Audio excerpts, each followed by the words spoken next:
Сәлеметсіздер ме оқушылар? Бүгінгі география сабағына қош келдіңіздер. Яғни оқушылар, біз бағана сабаққа кабинетке кірер кезде мен сіздерге сиқырлы сандықшадан, яғни әртүрлі тастарды таңдатқан болатынмын, иә? Сол тастар бойынша біз қазір топтың атын атап алайық. Бірінші топ, сіздер қай тасты таңдадыңыздар? Мәрмәр, өте жақсы. Екінші топ, сіздер гранитті таңдадыңыздар, иә? Үшінші топ, жақсы. Олай болса топтар бір-бірімізге тілек айтып алайық. Бірінші топ, мәрмәр тобы. Мәрмәр тобы. Қандай тілек айтамыз? Бүгінгі сабағымызға болыңыздар жылдан. Сәттілік, өте жақсы. Екінші топ. Көтеріңкі, көңіл-күй. Көтеріңкі, көңіл-күй, өте жақсы. Жақсылық, жақсы. Олай болса бүгінгі сіздердің сабақтарыңызға сәттілік, көтеріңкі, көңіл-күй және жақсылық тілеймін. Олай болса біздің өткен сабағымыз балалар, жер бедері және оның түрлері болатын. Сол бойынша қазір мен сіздердің смартфондарыңызға, яғни WordPol сайты арқылы сілтеме жіберетін боламын. Үй тапсырмасын кім жылдам, яғни үй тапсырмасын тест тапсырмасын орындайтын боламыз. Жақсы ма? Алайық смартфондарымызды балалар.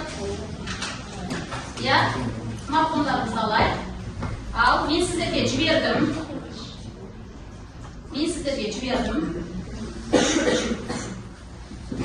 Ал, бастайық. Міне тақтада көріп тұрғандай сіздерге келді ма? Үй жұмысы, үй тапсырмасы. Көріп тұрсыздар ма? Ал, бастаймыз. Жақсы. Жақсы, бәріміз кіріп отырмыз ба? Өте жақсы. Бұл жерде кім жылдам? Сіздерге түсінікті болу үшін мен де сіздермен қоса үй жұмысын орындап көрейін.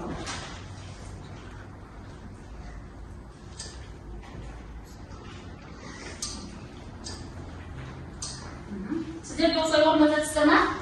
Жылдан уақытта.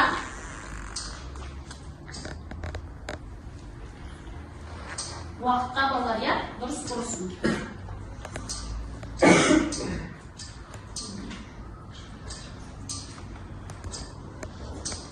Болды ба?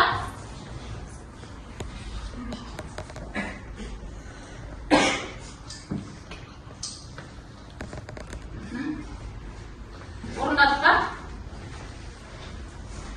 Олай, жылдан.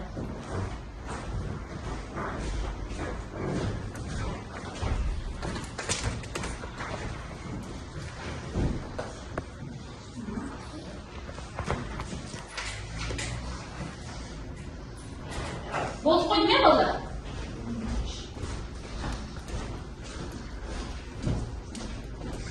Мәні көрейін, кеше оқушы түсірді. Жақсы, Әмелхан, Еркелік, Алан. Жібереміз жылдан балдар. Шақ бала жіберіп атсыздар жауаптарын. Мені көріп отырсыздар, жауаптарын. Балық жүйемен бағаланатын болады.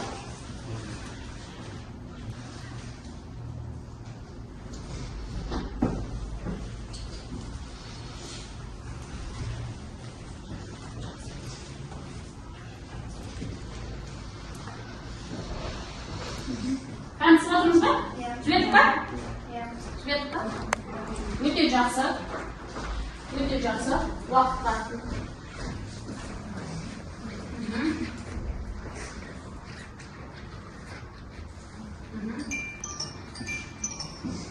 Тексеріп көреміз.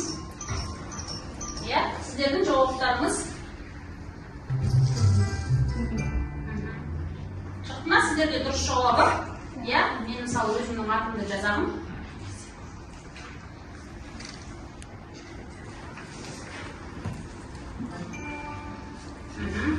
Міне өте жақсы. Әмірхан 10 балл дейді, Меруерт 10 балл, Алан 3, Айым 2. Жақсы, өте жақсы. Сабақтың соңында үй жұмысының балдарын сіздерге қоятын боламын. Енді біз сіздермен жақсы смартфондарымызды қойып, рахмет сіздерге балдар. Жаңа біз топқа бөліндік та балдар, Топқа бөліндік. Яғни біздің топтағы ереже бір тақтада, Кім оқиды топта ереже? Топта ережені. Кім оқиды? Топта бір ереже, уақытты үнемді пайдалану, бір-бірімізді тыңдау, біреудің бағалау әркімнің пікірі құнды. Яғни топтарыңызда сіздер капитан команда басшыларын сайлап алыңыздар. Бірінші топ кім? Айында жақсы, міне сізге топты бағалау парағы. Қазір бүгінгі сабақта сіз топты бағалайсыз. Сіздер екінші топта Меруерт жақсы, үшінші топта Әмірхан өте жақсы. Бағалап әділдікті. Яғни алтын ережені естейміз? Есте сақтаймыз. Жақсы. Үй жұмысын жақсы қайталап келіпсіздер. Енді тақтадағы бейнероликке назар аударайық. Тыңдаңыздар. Әрқайсысы ерекше болғанымен, барлық тау жыныстары қарапайым минерал түйіршіктердің жиынтығы. Минералдың түрі, түйіршіктердің көлемі және тау жыныстарының түзілу жолдары. Осылардың барлығы олардың сипаты мен қасиетіне әсер етеді. Гранит тығыз орналасқан түйіршіктерден құралғандықтан берік.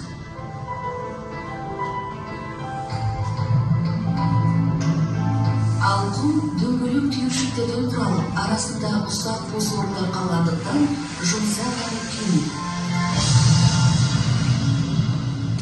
Барлық тау жыныстары үш түрге бөлінеді.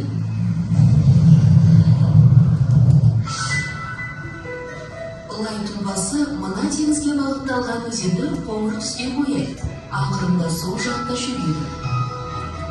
Шөгінді жыныстар терең қабаттардағы минералды және органикалық бөлшектердің су түбінде шөгуімен түзіледі. Уақыт өте келе төменгі қабаттардағы қысым әсерінен түйіршіктер нығыздалып, жыныстарға айналады. Мына құм бетінен шөгінді жыныстарды көруге болады. Кейде өсімдік пен жәндік қалдықтары пайдалы қазбаларға айналады. Магмалық тау жыныстары магма, яғни балқыған тау жынысының суының қатты денеге айналуы арқылы түзіледі. Жер бетінің үстіңгі қабатында түзілетін жыныстар экструзивті. Ал төменгі қабатында түзілетін жыныстар интрузивті жыныстар деп аталады. Жер үстінде тез суынатын жыныстарда ұсақ кристалдар болады.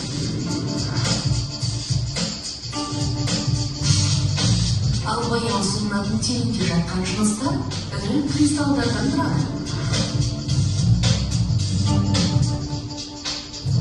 Қысым мен жылу әсерінен өзгеріске ұшырап, бірақ жеткілікті түрде балқымайтын жыныстардың үшінші түрі метаморфтық тау жыныстары. Бұл бір кездері сазды тақтатас болған, бірақ ыстық пен қысым әсерінен беткі қабаты қайта түзіліп тас нығыздала түскен. Сол секілді, жер қыртысының төменгі бөлігінде құмтас кварцитке айналады. Түзілу жолына қарамастан тау жыныстары мәңгілік емес. Олар ұдайы бөлшектеліп қайта түзіледі. Осылайша тау жыныстары ұзақ жасалу кезеңінен өтеді. Жақсы, балалар. Яғни бейнероликтен не көрдік? Бүгінгі сабағымызға қатысты не айта аласыздар? Бүгінгі сабақтың тақырыбы қалай деп ойлайсыздар? Не көрдік бейнероликтен? Бірінші не көрдік? Айтайық. Қол көтеріп айтайық. Тау жыныстары, жалпы тау жыныстарының түрлері мен минералдар жайлы көрдік. Жақсы, өте жақсы. Айталық. Тау жыныстары бірінші сегмент үшінші бөлімге магмалық, шөгінді жақсы. Олай болса бүгінгі күнді жазайық, дәптерді ашайық. Яғни бүгінгі біздің сабағымыз. Күнді жазайық. Бүгінгі сабағымыздың тақырыбы тау жыныстары.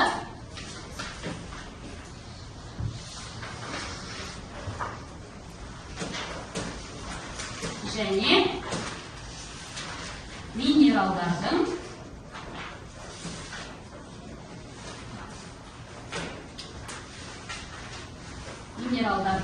жіктелуі.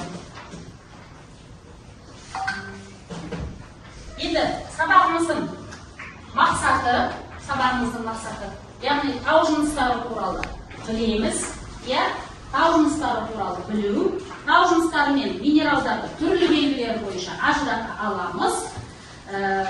минералдардың түрлерін анықтап отырып, түрлі белгілері бойынша не істей аламыз? Жіктей аламыз. Негізгі біздің сабағымыздың мақсаты бүгінгі осы. Жақсы. Енді жаңа бейнероликтен түсініп кеттіңіздер балалар, яғни жер қыртысында дербес геологиялық денелер жасайтын азды көпті айқын құрамы және құрылымы бар табиғи түзілімдерді не деп атаймыз? Тау жыныстары деп атаймыз. Көптеген тау жыныстары бір минералдан және бірнеше минералдардан тұрады екен. Яғни бір минералдан тұратындар бұлар мрамор, әктас, кварцит, ал бірнеше минералдан тұратындар гранит, базальт, гнейс. Енді біз оқулықтың 88-ші бетін ашайық. Балалар, 88-ші бетін ашайық.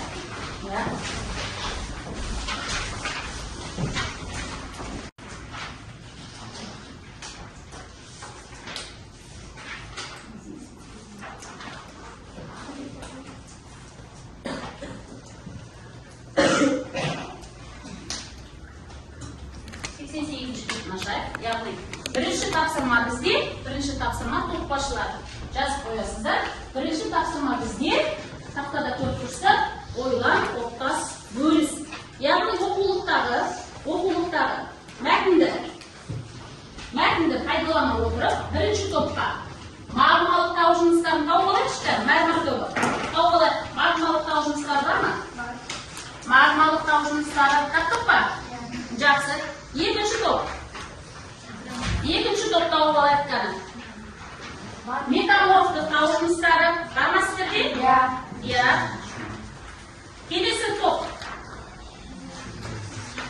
Үшінші топ минералдың жүктелуі. Жақсы. Міне сіздерге осы тақырыптар бойынша мен сіздерге плакат беремін. 5 минут уақыт топтан талқылап, тыныш. Жылдан не істейміз?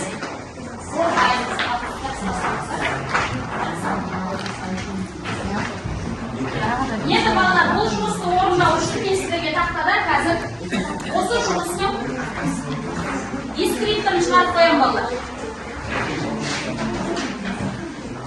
Топтық жұмыстың дескрипторы мынандай болады балалар.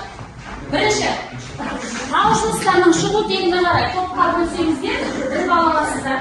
Екінші, тау жыныстарының қалыптасу жолдарын білесіздер, оған бір балл толық білсеңіздер. Келесі, жер қыртысында кездесетін минералдарды айта алсаңыздар, бір балл. Жалпы химиялық құрамның ерекшелігін жүктеуді білсеңіз, бір балл. Бастайық. Жақсы. Топқа шығу уақытты аламыз. Уақыт сіздерге тез-тез постер дайындауға 4 минут уақыт. Бастаңыздар, уақытқа қарайсыздар ма?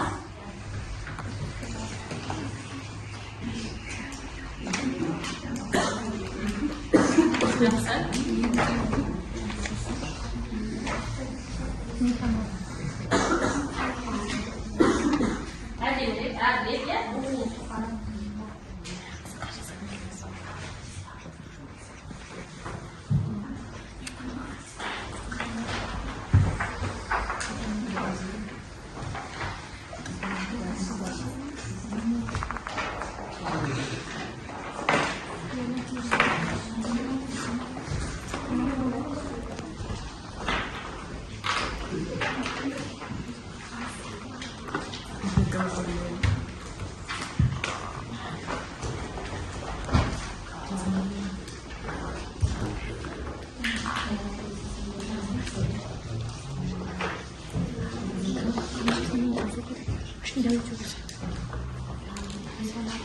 Отбасылар уақытқа қарап отырдыңыз ба? Неше минут уақыттарыңыз қалды? Иә, оқулықпен кітаптың мазмұнымен жұмыс жасаймыз. Иә, бұл бізде топтық жұмыс.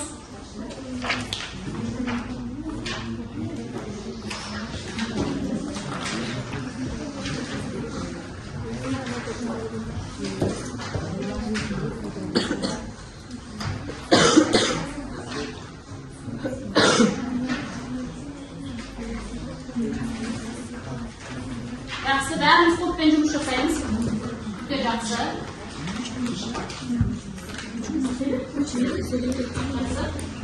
Sizlerin toп başçısının neçe minut uақыттарыңыз бар?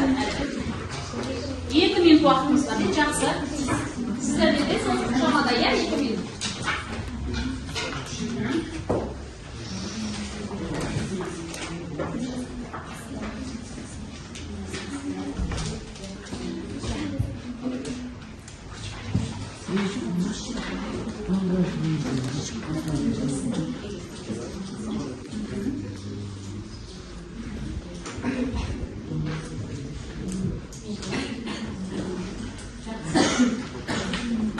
Қайта бірінші бүктеді, қол шапалақтау арқылы белгі білдіреміз балалар.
Қанша минут уақыт қалды балалар?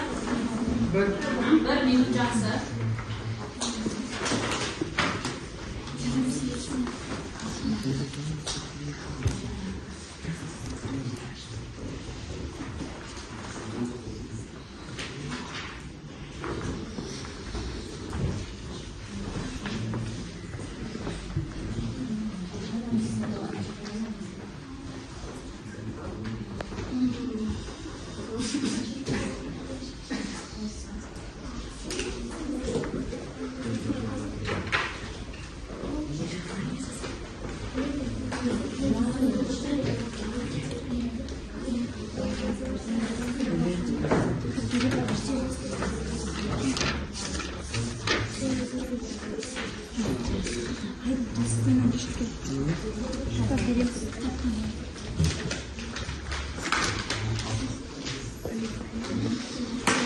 Жақсы.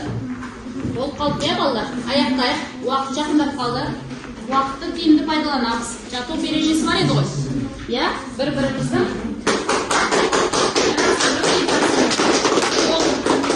өте жақсы. Үшінші топ, сіздердің топтарыңыз аттас тобы. Жақсы. Тақтаға шыға қойыңыздар. Шыға қойыңыздар тақтаға.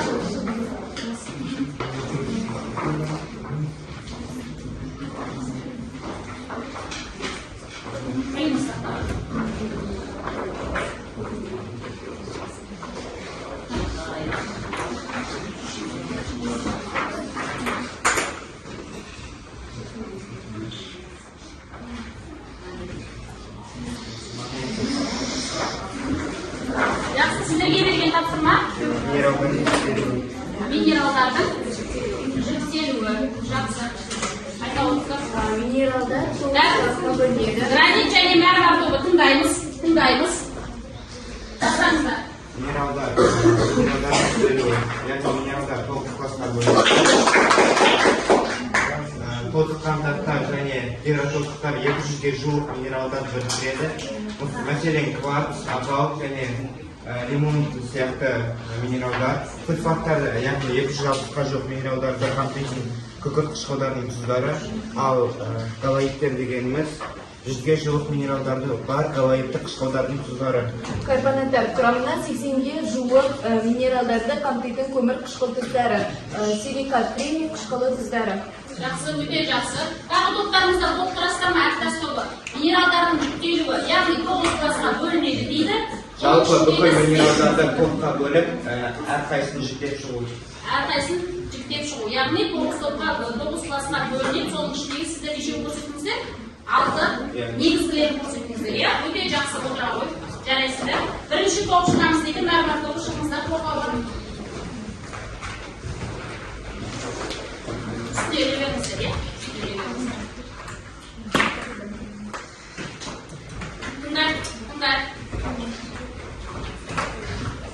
Magmalı tау жыныстары бір топқа бөлінеді. Олар ультра негізді, орташа негізі қышқылдық, ультра қышқылды жыныстар.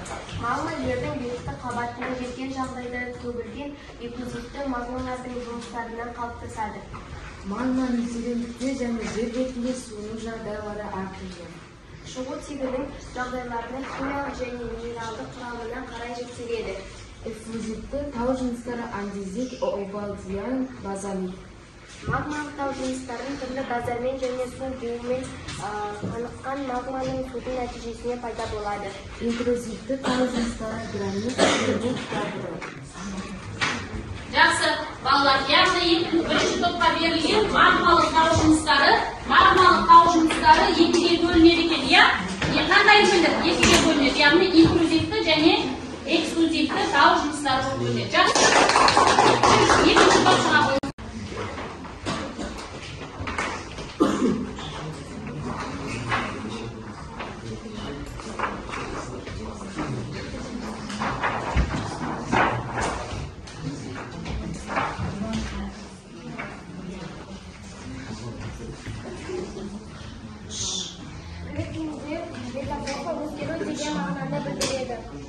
Жер қыртысын түсетін тау жыныстары. Метафор жыныстары жер қысын және оның жылжымалы және шөгінді таулы жыныстарының жеріне пайда болды. Метафор жыныстар жылжымалы және жыныстар әсерінен пайда болды. Жақсы, яғни сіздерге берілген тапсырма метаморфтық тау жыныстары. Сіздердің топтарыңызда бар ма тағы топтар? Толықтыратындар ма оқушылар? Метаморфтық тау жынысы айта қойшы, тағы қандай түрлері бар? Метаморфтық тау жынысы, иә, метафоризм және метасоматозм типі. Жақсы, өте жақсы. Топ басшылары осы бірінші тапсырма бойынша, жаңағы көрсетілген дескриптор бойынша балаларға бал қойып тастайды, иә? Кім қаншалықты жұмыс жасады? Жарайсыздар. Өте жақсы. Өте жақсы. Бал қойып болдық па балалар? Бал қойып болдық па? Иә. Жақсы. Ондай болатын болса, келесі екінші тапсырма. Әр топқа жеке-жеке тапсырма берем. Яғни бұл жерде жұптық тапсырма орындаймыз балалар. Я дәптерге орындаңыздар, жұп-жұбыңызбен сәйкестендіресіздер. Яғни сіздер үшінші топ минералдардың кластарын белгілері бойынша сәйкестендіресіздер. Бірінші топ сіздер тиісті сөздерді орында қоясыздар, жұп-жұптарыңызбен орындаңыздар. Бұл жұптық жұмыс бізде. Жақсы ма? Екінші топ берілген тау жыныстарын пайда болуына қарай жіктейсіздер. Жылдан уақыт бізде 3 минут уақыт беріледі. Жылдан болдыздар. Әр жұмысқа бір балдар қоясыздар. Çok boşu ya al.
Дала шпаттары, слюдалар, тор және саз минералдар, 8-ге жуық минералдардан тұратын сансыз көп класс. Жақсы, келесі сіздердің жұптарыңыз қайсысын сәйкестендірдіңіз? Галоидтер, 100-ге жуық минералдары бар. Галоидтер қышқылдардың тұздары, галоидтердің дәстүрлі өкілдері галит, яғни ас тұзы және флюорит.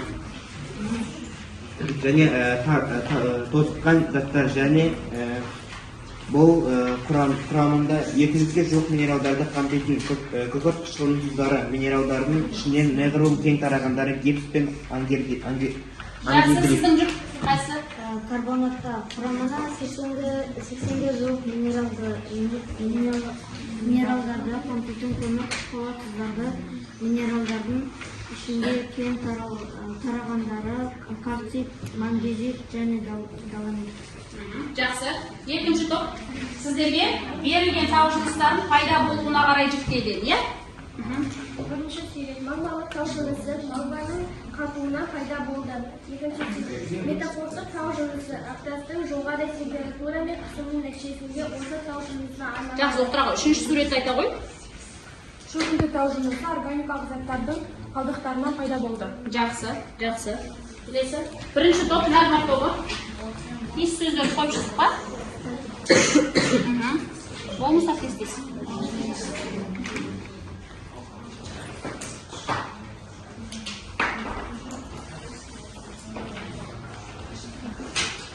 Үшінші топ.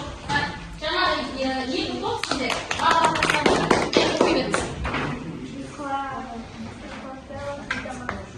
Метаморфизм үдерісінің нәтижесінде мәрмәрге айналады. Себебі метаморфоз факторлары яғни жоғары температура және газ тау жыныстарына өзгеруіне алып келеді. Жақсы. Өте жақсы. Яғни топ басшылары бағалап тастайық. Бағалау парақтарымызды бағалаңыздар.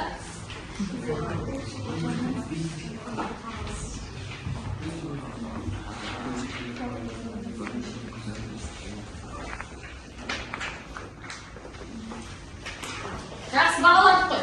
Келесі тапсырма балалар. 5 қадам әдісі, яғни сіздер бірінші топ, екінші топқа, екінші топ, үшінші топқа, үшінші топ, бірінші топқа. Яғни осы тақырыптар, осы бүгінгі сабақ бойынша сұрақ құрастырасыздар. Яғни 5 сұрақтан құрастырасыздар. Кеттік, 5 сұрақтан құрастырайық, дәптерге құрастырыңыз. Ол сұрақтың жауабын өзіңіз білуіңіз қажет. Егер келесі топ білмеген жағдайда сіз өзіңіз естисіз, жауап бересіз. Ал бастайық. Я сұрақ құрастырайық. 5 сұрақ құрастырамыз. Я. Мәрмәр тобы сіздер кімге құрастырасыздар? Гранитке. Гранит тобы Ақтасқа. Ақтас тобы мәрмәр тобына қоясыздар сұрақтарыңыз.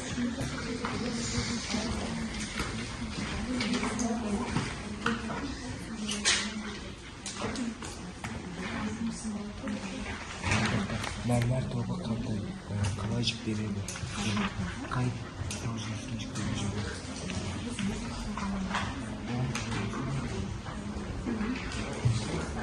Қиындық болса сұрақ құрастыруда айтасыздар.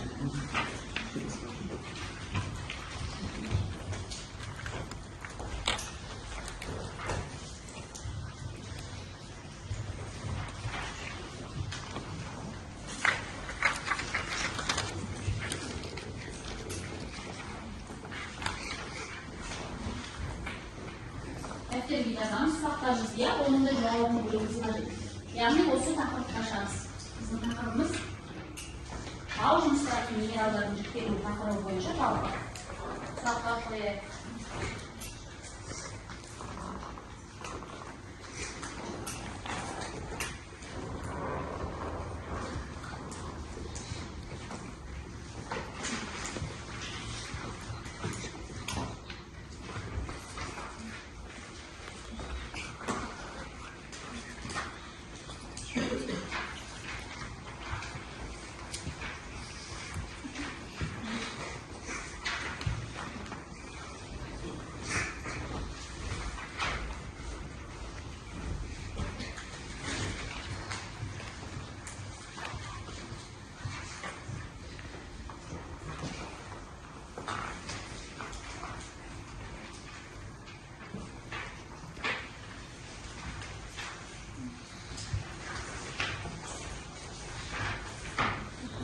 Болды па, балалар сұрақ құрастыр. Қай топ болды? Гранит. Гранит тобы болдыңыздар ма? Жақсы. Гранит тобы сіздер қай топқа қойыңыздар? Ақтас. Жақсы. Жер қыртысы неден құралған? Жер қыртысы неден құралған дейді. Сіздерге сұрақ қойып жатыр, сіздердің топқа.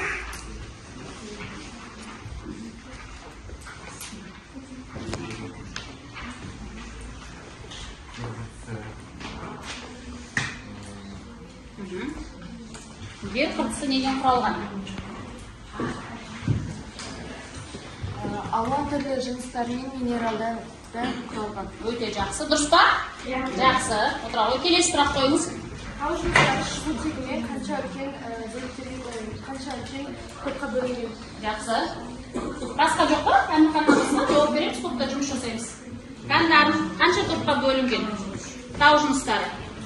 Тарын бағанадан айтып жатырмыз, қайта ғой. Неше топқа бөлінген? 3 топқа бөлінген. 3 топқа бөлінген. Жақсы. Қандай? Иә. Шөгінді тау жыныстары. Иә. Магмалық тау жыныстары және метаморфты тау жыныстары. Дұрыс па? Гранит тобы қойған сұрағымыз. Жақсы. Қоя ғой. Тау жыныстары дегеніміз не?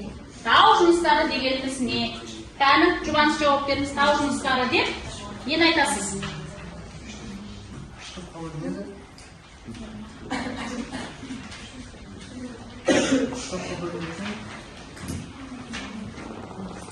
Тау жыныстары деп күнделікті не кездесеміз ғой, тау жыныстары. Оларға нені жатқызамыз деді, сабақтың басында айтып қой.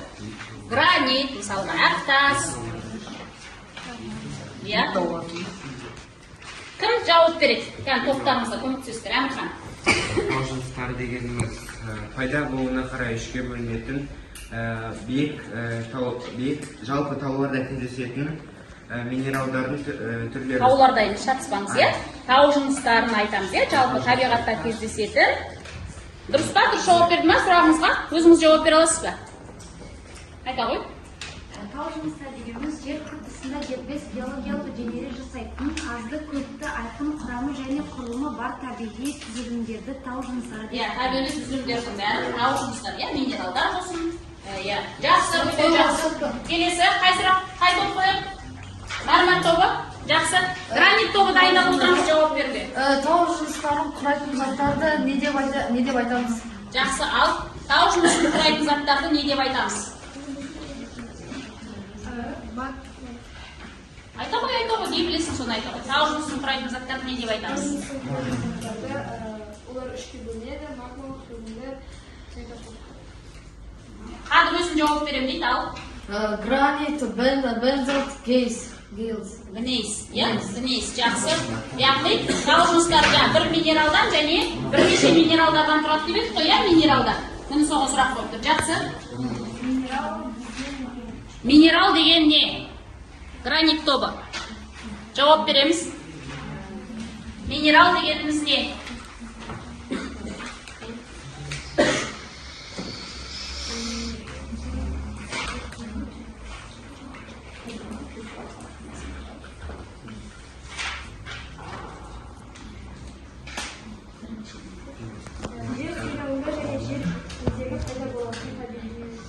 Дұрыс па?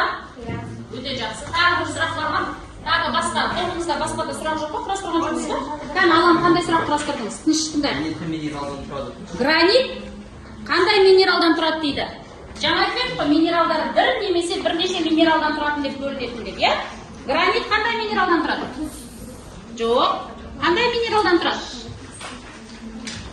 Иә? Дұрыс айтасыз, бірнеше минералдан тұрады, иә? Жақсы. Келесі, сіздер мәрмәр тобы. Келесі, ақтас тобы сұрақ дайындадық па? Иә. Сіздер қайда? Бірінші топ. Мәрмәр тобына. Жақсы. Шындай, мәрмәр тобы тыңдаңыздар. Ақтас қандай жыныстың жіктеріне жатады? Жауап береміз балалар. Bir минералды.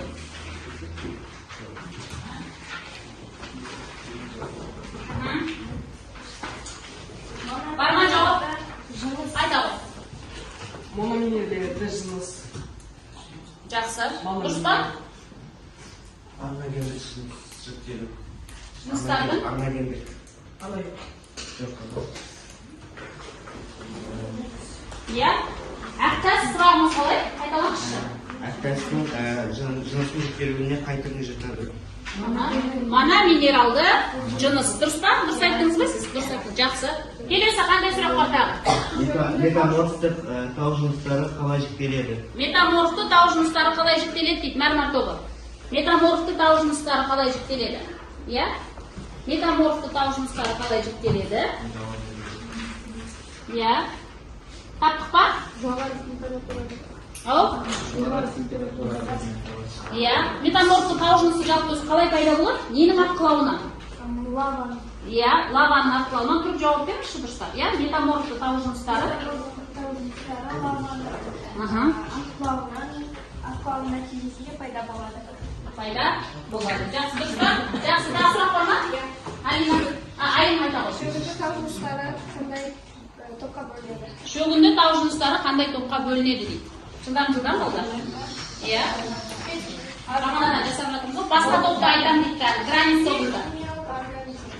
Кесек, химиялық, органикалық. Дұрыс па айым? Иә. Жақсы, өте жақсы. Тағы сұрақ бар ма? Минерал жіктелуі неше классқа бөлінеді? Минералдардың жіктелуі неше классқа бөлінеді дейді. Топтық жұмыста болған бұл тапсырма, иә? Иә. Сабина? 9 топқа бөлінеді. 9 классқа бөлінеді. Иә, соның ішіндегі ерекшеліктерін жаңа атап көрсеткен болатын, иә? Жақсы. Органогендік жыныстар деген не? Органогендік жыныстар дегеніміз не дейді? Ал. Ол қай тау жынысына жатады? Олар қалай түзіледі? Кәні, бар ма жауап?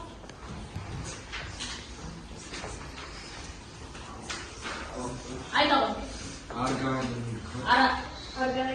Органогендік жыныстар дегеніміз су астында түзіліп еруден пайда болған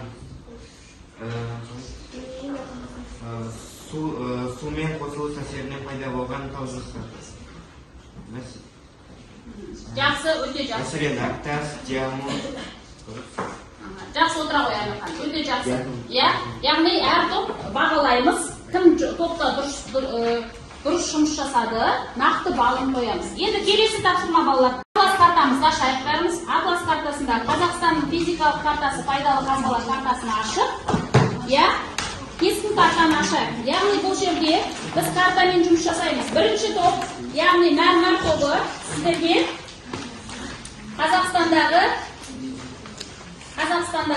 яғни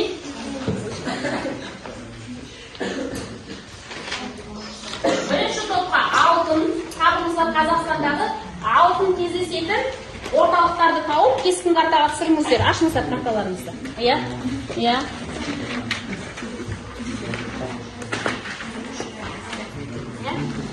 Кімде карта жоқ, жұптасы орындарыңызда ашық Қазақстанның картасын аша ғой. Жақсы. Так, сіздер алтын, екінші гранит тобы. Сіздер мыс, мыс орталықтан. Сіздер көмір орталықтан табыңыздар. Жақсы. Ал кеттік бастайық.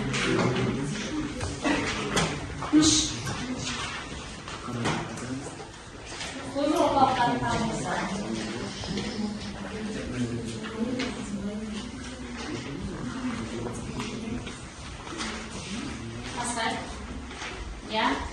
Алтынды табу үшін неге байланысты? Неге қараймыз? Қалай табамыз? Біз шартты белгіге қараймыз. Өте дұрыс айтасыз. Шартты белгімен тауып аламыз. Пайдалы қазбалардың шартты белгісіне қарап, өте жақсы. Кескін картаға саламыз. Шартты белгісінің түрін. Жақсы. Қадыр өте жақсы тапты. Жақсы. Жарайсыздар. Сіздердің топқа берілген тапсырма Қазақстандағы қай пайдалы қазбалар? Мыс кенінің орналасқан, яғни өндіретін орталықтарын табамыз. Оны қайдан табамыз? Алихан. Не арқылы табамыз? Мыстың шартты белгісін тауып көрсетіңізші маған. Жоқ, Алихан көрсетеді. Мыстың шартты белгісін көрсетіңізші. Мыс кені бар ма? Қалай жоқ? Қараңыз. Дұрыс айтады, балқашта.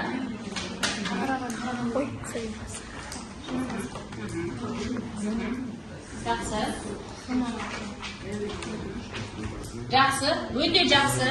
Үш топта жаңағы орталықтарды тапты деп ойлаймын. Жақсы. Олай болса оқушылар, менің қолымда қол шатыр тұр. Әр топтан бір баладан шығып, осы сұрақтарға, яғни сабағымызды қорытындылайық. Осы қол шатырдағы сұрақтарға жауап берейік. Қардан жауап қояқ балдар. Иә? Қардан жауап қояқ, жақсы. Әр топтан бір оқушыдан шығып, осы қолшатырдағы сұрақтарға жауап берейік. Қолшатырдағы сұрақтарға жауап берейік. Кім дұрыс жауап береді, кім бір тамшыдан беретін болады. Жақсы, бірінші мәрмәр тобы шығыңыз. Шыға ғой. Алалы. Оқыңыз. Жер қыртысы неден құралған? Иә, жауап беріңіз. Жер қыртысы Неден құралған жер қыртысы? Жауап береміз ба, бар ма? Топтарыңыз көмекке саласыздар ма? Ал, айта ғой. Алуан түрлі жыныстардың минералдарынан. Дұрыс, өте жақсы. Сізге бір тамшы, иә, сізге тамшы берілмейді, өкінішке орай. Келесі екінші топтан кім алады? Болыңыз істейсіз. Иә. Оқи ғой. Хемогендік жыныстар дегеніміз не? Хемогендік жыныстар дегеніміз химиялық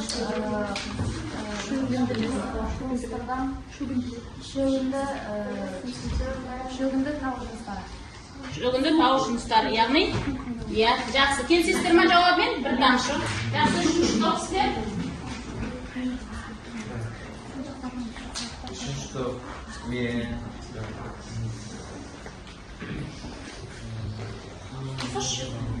минерал жер қойнауында және бетінде пайда болатын құрамы мен қасиеттері бойынша біртектес табиғи Минерал дегеніміз не, иә?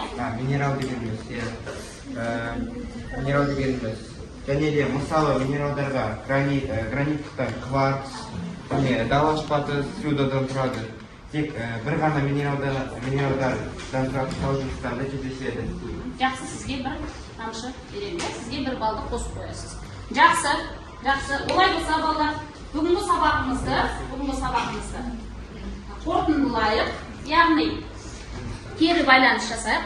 Яғни, топ басшылары бағалауды ұмытып кетпейміз, бағасын шығарып отырамыз. Қазір мен сіздерге стикер таратамын. Осы бойынша тақтада көріп тұрсыздар, жетістік бастаудағы түсінемін, білемін, түсінемін, жасай аламын. Осы бойынша тілектеріңізді бүгінгі сабақ бойынша не істейміз?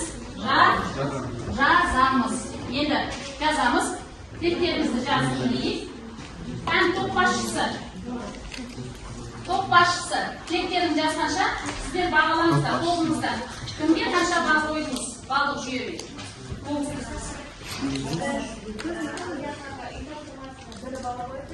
Жалпы балын ұпайын айтасақ, үй тапсырмасы бәрі бөлінді.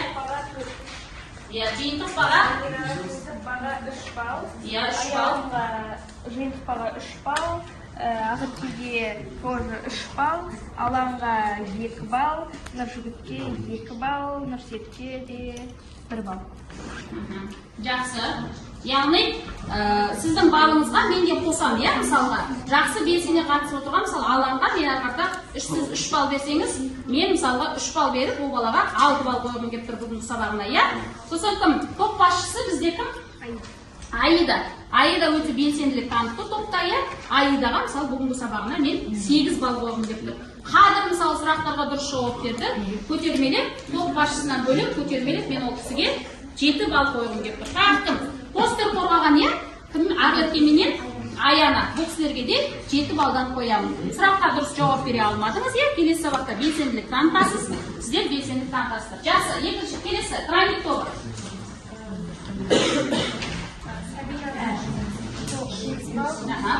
Тыныш.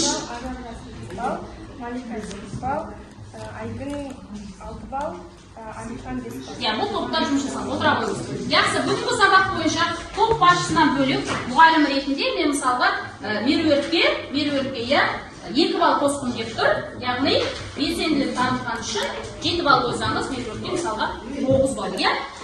Малика өте жақсы тақтада, Малика мен Сабина тақтада топтық жұмысты қорғадыңыздар, және сұрақтарға жауап беріп отырдыңыздар. Мен де 2 баллдан қосып 8 балл қойғым кеп тұр. Топ басшысы бізге Меруертке 8 балл. Ал Айдын менен Айдынға картамен өте жұмыс жасады.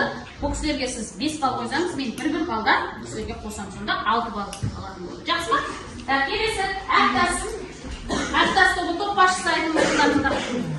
Біз үй тапсырмасына жалпы балл маған 10 балл.